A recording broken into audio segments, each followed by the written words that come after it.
e le istituzioni stanno a guardare. Ancora una volta, nel mentre il Tribunale certifica una delle tante malefatte commesse da chi in questi 20 anni si è appropriata della politica e delle istituzioni per farsi gli affari suoi, dov'è il capo dello Stato a tutelare i magistrati che hanno fatto il loro dovere? Dov'è il vicepresidente del Consiglio Superiore della Magistratura a tutelare i magistrati che hanno fatto il loro dovere? Dove sono le altre istituzioni?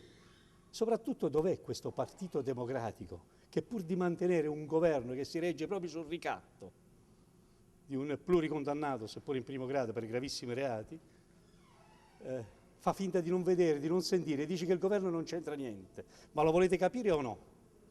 Che Berlusconi si è messo in politica non per motivi politici, non per servire il Paese, ma per servirsi delle istituzioni, perché nella estrema scelta fra San Vittore e Montecitorio ha preferito Montecitorio invece che San Vittore, dove forse meritava di andare sin dal 94, quando si scoprì che attraverso il conto Oliberian foraggiava esponenti politici di rilievo.